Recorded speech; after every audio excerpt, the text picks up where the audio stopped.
Good morning and welcome to Today in Putnam County, hosted by Putnam County Mayor Randy Porter, the show that takes a look at the events and what's happening all around Putnam County, as well as interviews with local, community, and business leaders. And now, sharing his insights and experience, here's Today in Putnam County with County Mayor Randy Porter.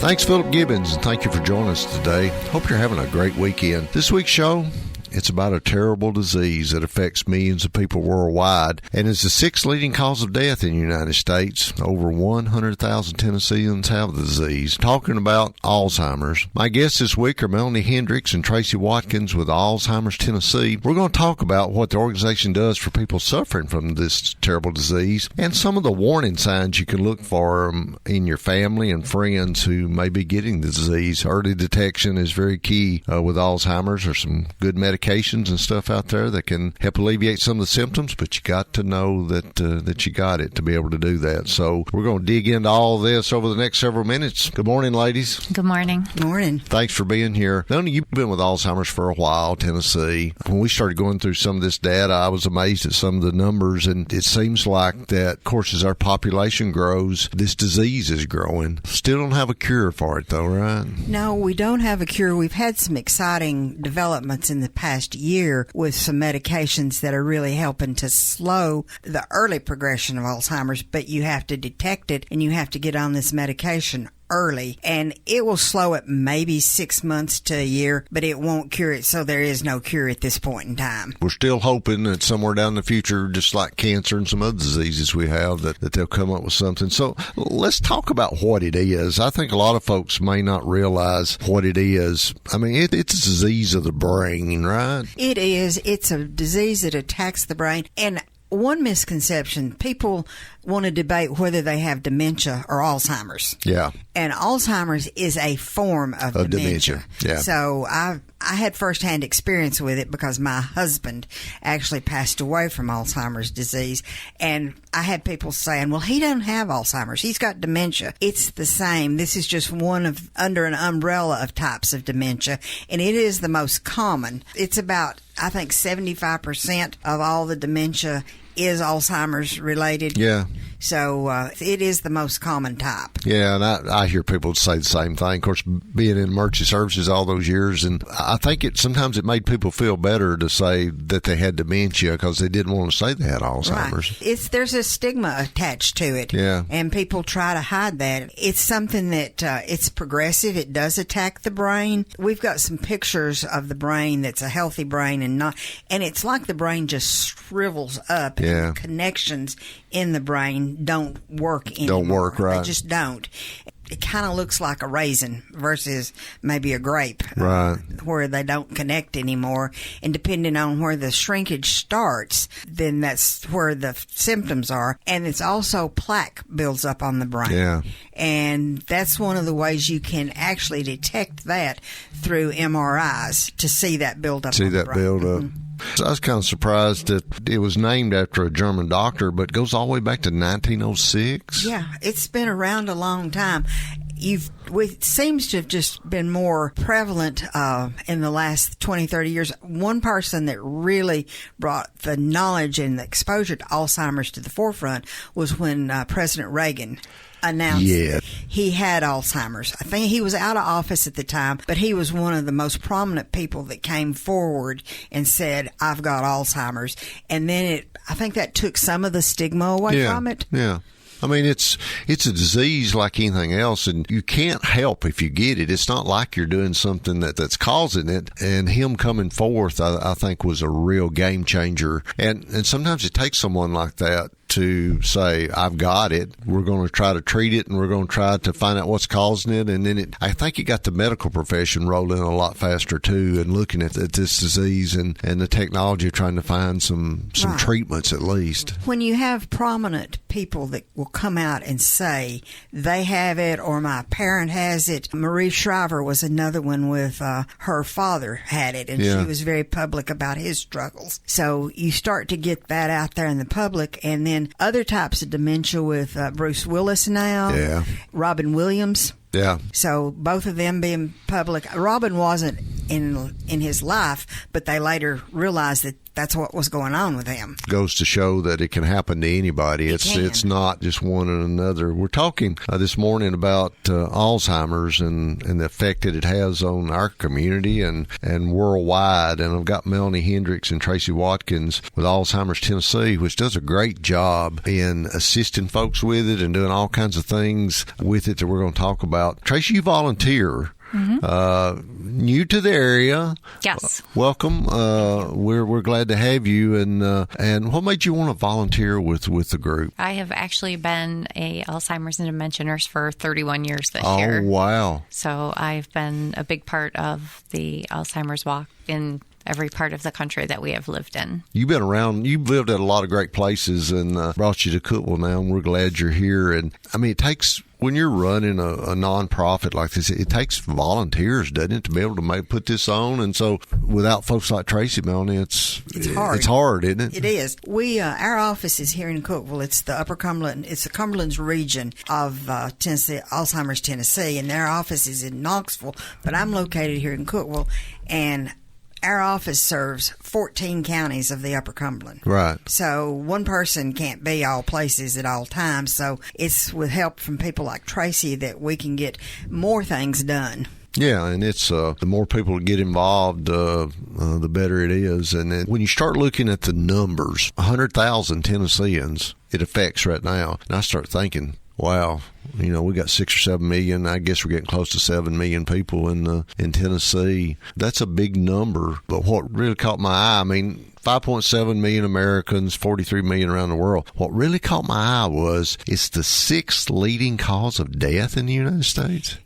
And that's probably even low because most people, if you look at the cause of death, it may not say that Alzheimer's is the cause of death. Yeah. It'll be a contributor, but they may end up with pneumonia, heart failure, something else like that. That's what shows as the cause of death, but it's really the Alzheimer's that has taken effect. Taken effect. And think about the population now, and as we age, there's a lot of older folks now, so that number is just going to go up, I think. Yeah. The bad thing, and I've had friends and family that have had it, and the bad thing about the disease is the memory, is that memory loss. My grandmother had it really bad, and of course she lived to be 99. But the last few years that she was in the nursing home, she had to have total care. She didn't know any of us. She thought there were snakes in the microwave and all kinds of things. On a normal day, she was happy. Yeah. Yeah, it's like it affected the family worse than it affected her because in her mind everything was okay. She just didn't recognize any of us as being her past family, which was it kills us, you know, that your grandmother or mother or father, whatever it is, that doesn't recognize you or doesn't know you. So I think that's what's so terrible about the disease is that loss of memory. We have a lady that went to church with us that passed away recently that all of a sudden after COVID, and I think being inside, not being able to go anywhere for those months and everything, not being involved with people, she really went downhill with hers fast to the point that she didn't know any of us. But she was so happy. It's a nursing home. She'd wheel around in her little wheelchair, and everybody, they just loved her, and she was happy, but all the rest of us were just terribly sad because that she didn't remember us. The past 4 years, the impact of COVID on dementia it's enormous. When people with dementia, can be early stages, come down with COVID, it just really takes them off a cliff. It did, and there's no way to bring them back. No. It was a terrible time when we went through that. Hey, we got this week's show. It's about a terrible disease that affects millions of people across the world. It's called Alzheimer's. Currently, no cure for it, but there's a lot of new treatments out there, medications and so forth, that slow it down. The goal of the show today is try to give you some of those indicators that you've been looking for in family and friends that may be suffering from Alzheimer's in the early stages and may be able to catch it early and be able to slow that process down. Talk about that this week. My guests are Melanie Hendricks and Tracy Watkins. They're with Alzheimer's Tennessee. I've known Melanie for several years, and she does a great job. Alzheimer's Tennessee is is a nonprofit that she has an office here in Cookeville. They put on all kinds of events, but they're there on a daily basis to help you if you got questions and concerns, to help you if you have a family member or someone close to you that has it. Then a lot of times there's a lot of questions in there, Melanie, when from family members trying to deal with it. Yeah, we get a lot of questions, and sadly a lot of them have let it go too long when they come for help. Just helping them work through those questions and help them find answers is one of the bigger things that we try to do. That early detection is key. You get some numbers, and I thought they were kind of shocking to me, that Alzheimer's is the most expensive illness there is in the United States. It is. It causes so many other things, and then it's can be such a long, drawn-out illness, and that's assuming you can get a person into a facility for care, too, which is not cheap. No. And that lasts for years. I was looking at 2018, $277 billion, and it says the average family caring for somebody that's got Alzheimer's spends about $215,000 just on that disease. And the estimates in 2050 that it's going to be over $1 trillion spent every year on Alzheimer's. And I know our population is growing, but wonder sometimes, it's kind of like with cancer, you wonder what's causing it. I mean, with cancer, do you think, is it something we're eating or something we're drinking or something in there, or there's got to be something out there that's causing it? With this, you figure out, is there something we're doing? Is it the fast-paced lifestyle we live in? Is that helped it or hurt it? Or, I mean, it makes you wonder. It's hard to pinpoint what causes it. There are some genetic risk factors that are at play, and there are now tests that you can get to see if you have that genetic disposition for Alzheimer's, but that doesn't necessarily mean you will that you're going to get it. Right. Yeah. But then it would at least key a person in to look for it. Lifestyle is the biggest thing. A healthy lifestyle is something that a person can do to help with that. Brain healthy diet, the Mediterranean style diet, exercise, taking good care of yourself, keeping your brain active. Yeah. And that doesn't always fix it. My husband was a poster child for doing all those things, and he still had Alzheimer's. Still had it, yeah. So his had to be genetically predisposed. Nothing we can do about it if it's hereditary, is passed down in the genes. I want to do a thing. A lot of folks get scared when they start having memory issues. I guess I've had memory issues all my life to some extent. I think some of the stuff I can remember back 30 or 40 years ago like it was yesterday, and then something that happened yesterday, you get to thinking that, well, what happened? There's some kind of tests here, keys that you look at. What's normal in memory loss as we get older, but what's an indicator of dementia? So we're going to run through these, and Tracy, you and Melanie pick out one side or the other, and as we walk through them, I think this will help our listeners, and I know it helped me when I read it to think, oh, wow, that's normal. So I don't think I have the disease. When it comes to memory loss, give us a normal example. Well, normal would be if sometimes you run into somebody and you just forgot their name or forgot where you left your keys. And what would be a sign and symptom of dementia, Melanie? Well, if you just have difficulty remembering familiar names or places, like you can't remember your own family's name, and you start noticing the person's calling them, oh, Miss whatchamacallit. Yeah, can't remember that. Can't remember that name, so they just put another name there. So my mom, when she named off all of us kids when she was upset at us, that didn't mean she had Alzheimer's, no, all right? It that just means she's getting on up in age a little bit. That's right. So disorientation, Tracy, what's kind of a normal thing? Well, I think forgetting the day of the week or why you entered a room. So if you walk into someplace in the house and you say, why did I come in here? That's just normal. That's part of our memory loss. But if you got dementia or Alzheimer's, Melanie? You can get lost on your own street. Yeah. Nothing looks familiar to you.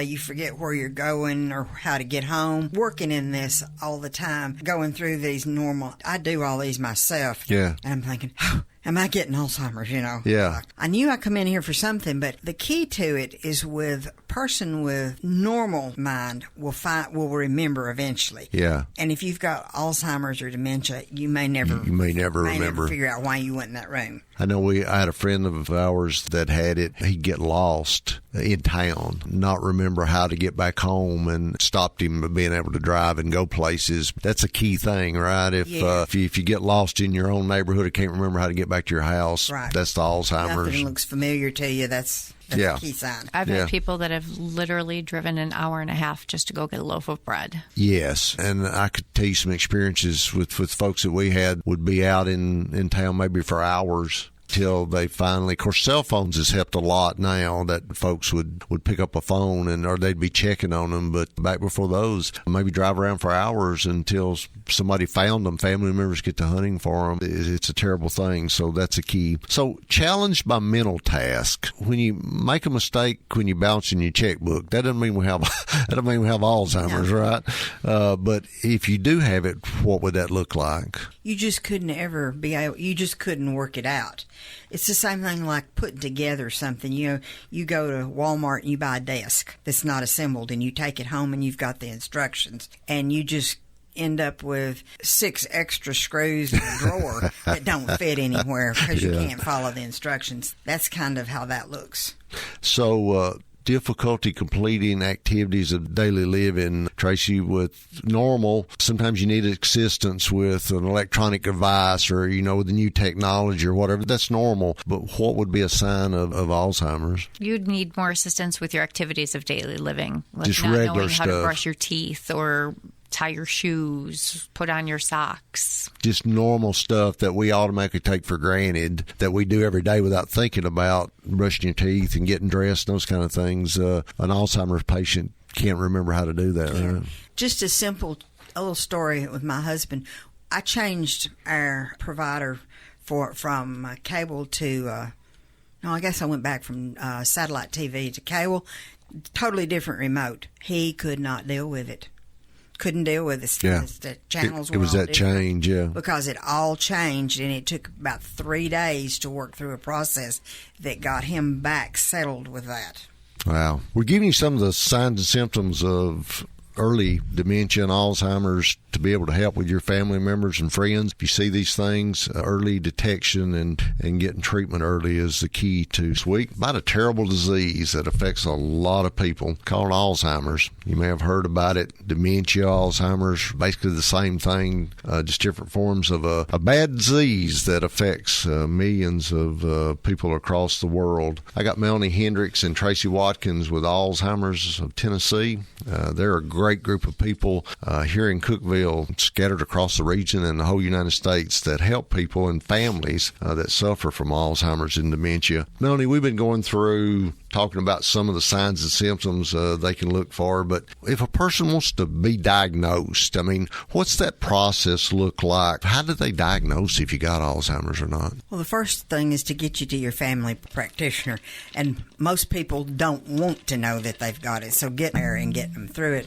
Just going in and looking at the medical history, looking at the medications that they're taking. Other things can aggravate Alzheimer's, like UTIs and different kinds of medications. So understanding all that, getting a physical exam to rule out other things that could be going on. Ultimate is to get to a neurologist to do MRIs, CAT scans, that sort of thing. There are just simple little tests that most doctors can run in their office, a 30-question test that will give you indicators whether there's something there to pursue more of a diagnosis. Vascular dementia is often caused from small strokes, so many strokes can be going on. It's just get there and really get a good workup and understand what's going on. Yeah, and early detection is so key. We've been talking about that. You can go to like you said, to your personal physician. He can give you a little 30-question test and pretty well tell if there's something that you need to look more about, yes, or if you just got normal aging and memory problems that we all get as we get older. So,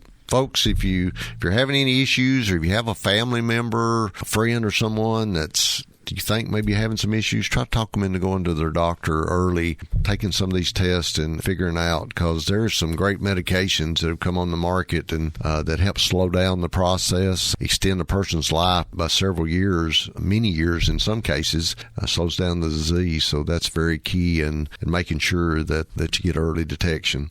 So, Melanie, how can Alzheimer's Tennessee, what kind of services do y'all provide to the folks that's available? Well, we have provide family counseling to try to help people understand what the stages of Alzheimer's is and what to look for. We've got a lot of educational materials in the office. Our website is chock full of information, videos, things that people can watch to understand. We do caregiver training for somebody that's taking care of an Alzheimer's person. We do training for first responders. I just did a critical intervention training last week for the fire and rescue group here in Cookeville. We've got medical alert systems. We do research. So we've got a lot of things that we do have a 24-hour helpline that if you're just desperate, you can call and talk to somebody. Wow. At that point in time. That's run out of Knoxville, but we've got a whole list of things that we can do. What we don't do is we don't do your housework and that sort of things.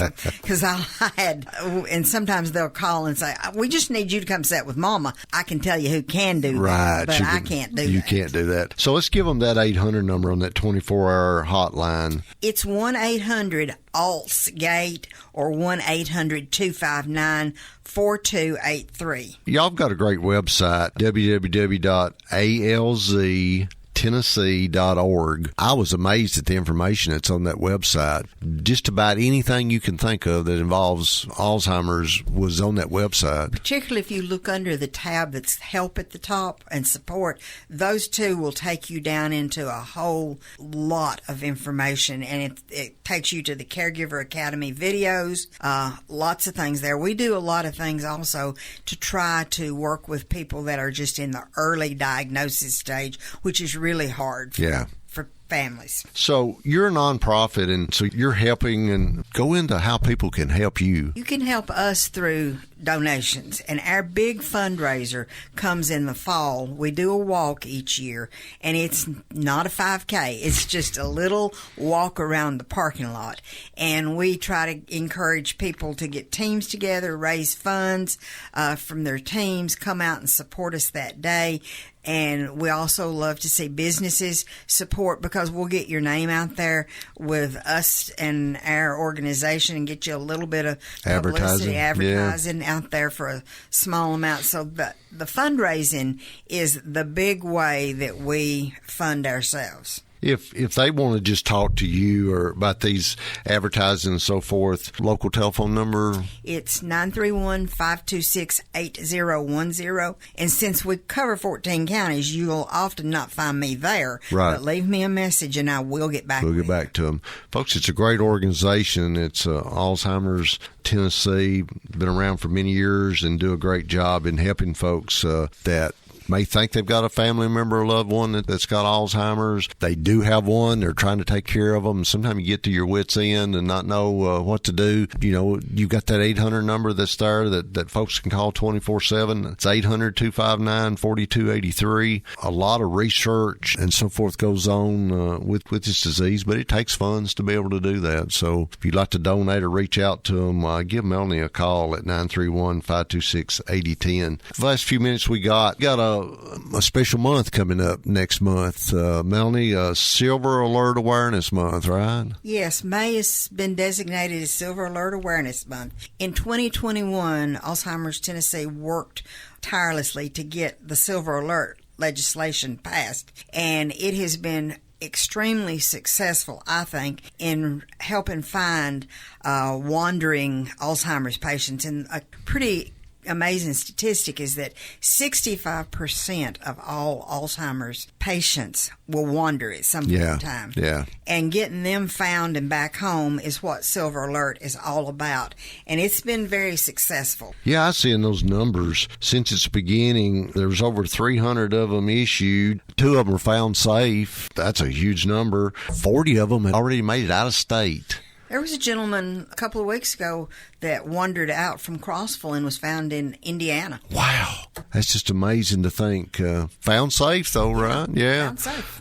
So this is a great program, and we support it here with the Silver Alert. It goes out on billboards, on the radio stations, TV, everything when we have a Silver Alert. All the police departments, law enforcement, sheriff's department, everybody, our emergency management, when these alerts come out, we then started our process of hunting for those folks. It's been a great thing, and we want to see it continue to go on. It's kind of crazy, though, Melanie, to think that took us till 2021 to get the law passed on it, isn't it? It is. It's similar to the Amber Alert. Yeah. And it was patterned after that. And so to get it a standard process run through the TBI is excellent. And we have a packet of information. It's also on the website called a Silver Alert Kit that we like to have encourage families to fill that out ahead of time, because when mama or daddy is missing, you can't think of all of that. So get all this down. You don't wait till the last minute, do you? No, and we require a recent photo of the person. We don't want a glamour shot or their high school graduation picture. You need to know who you're looking for. Right. That it looks like them. So all of that to be ready to hand it over to law enforcement when the person is missing. That's on the website about their kids. It's on the website, or they can stop by the office and I can get them the information. Ladies, thanks for being on the show today. Thank you for what you do. You're doing a great service to our community. Thank you for volunteering, Tracy. Without the volunteers, Melanie, you couldn't do what you do. No, I couldn't. Well, we appreciate what you do, and I appreciate y'all being here today. Thank you for having us. Thank you for having us. That's our show for this week. Hope you join us every weekend for Today in Putnam County on all the Zimmer family of radio stations. I'm County Mayor Randy Porter, hoping you have a great rest of your weekend, and may God continue to bless Putnam County. You've been listening to Today in Putnam County, hosted by Putnam County Mayor Randy Porter.